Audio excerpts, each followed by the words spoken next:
आशिकी अब तुम ही हो। 27 जनवरी 2026 अरिजीत सिंह ने एक इमोशनल नोट शेयर करते हुए सोशल मीडिया पे बताया कि अब वो बॉलीवुड का कोई भी गाना नहीं गाएंगे। उनकी तरफ से ऑफिशियली अनाउंस हो चुका है कि अब वो बॉलीवुड से रिटायरमेंट ले रहे हैं। उनके नोट में लिखा हुआ था कि it a wonderful journey but I am calling it of now. यही सोशल मीडिया पे अरिजीत सिंह ने लिख के बताया है कि अब वो बॉलीवुड से रिटायरमेंट ले रहे हैं।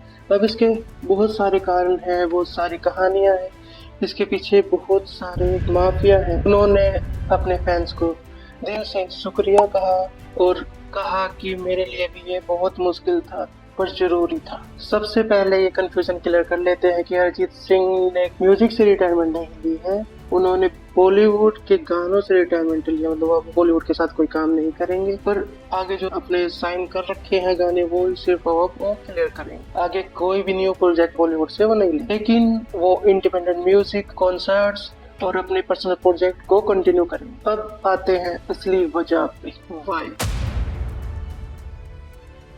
सबसे पहला रीजन है creative boredom and repetition. Arijit ने खुद माना है कि एक पॉइंट के बाद वो सेम टाइप के गाने गा के बोर हो जाते हैं। कहा है कि स्टेज पर भी वो अपने गाने रीअरेंज करते रहते हैं ताकि उनको थोड़ा नया फील हो, रिपीटेशन ना हो, क्योंकि रिपीटेशन उनकी क्रिएटिविटी को किल कर रही है। जैसा आपको पता ही होगा, बॉलीवुड में लगभग गानों में सेम फॉर्मूला यूज होता है और अरिजीत इस लूप से बाहर आना चाहते थे। दूसरा रीजन है अपने रूट्स और न्यू म्यूजिक को एक्सप्लोर कर। अरिजीत सिंह अब वापिस Indian classical music, experimental sounds और अपने पर्सनल कंपोजिशन को एक्सप्लोर करना चाहते। अब बॉलीवुड प्लेबैक सिंगिंग में होता क्या है, आर्टिस्ट को डायरेक्टर और प्रोड्यूसर की विजन के हिसाब से अपना गाना गाना पड़ता है। उसमें कोई अपनी खुद की क्रिएटिविटी उसमें ज्यादा नहीं दिखा सकते और हाथ बंधे हुए महसूस होते हैं। लेकिन इंडिपेंडेंट म्यूजिक में आप खुद के बॉस होते हो, जितना चाहे उतना क्रिएटिविटी दिखा सकते हो, कितने एक्सपेरिमेंट कर सकते हो, आपको कोई रोक नहीं सकता। तीसरा रीजन है न्यू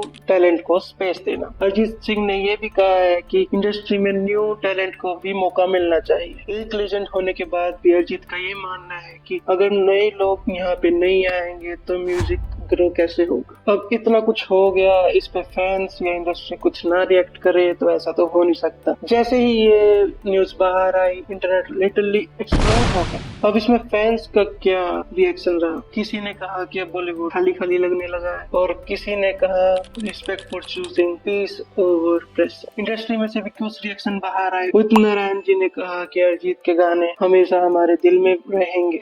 राग अमाल मलिक जैसे आर्टिस्ट ने भी उनके डिसीजन को रिस्पेक्ट किया है। और सबसे कंट्रोवर्शियल बात तो यहाँ आते, क्या इंडस्ट्री इशू भी इसकी वजह थे? कुछ लोगों का मानना ये भी है कि बॉलीवुड म्यूजिक इंडस्ट्री में जो इनके साथ कंट्रोवर्सीज हुई है या पेमेंट इशू या पॉलिटिक्स जो इसमें चल रही है म्यूजिक इंडस्ट्री में, ये भी एक रीजन हो सकता है अरिजीत सिंह के क्विट करने का।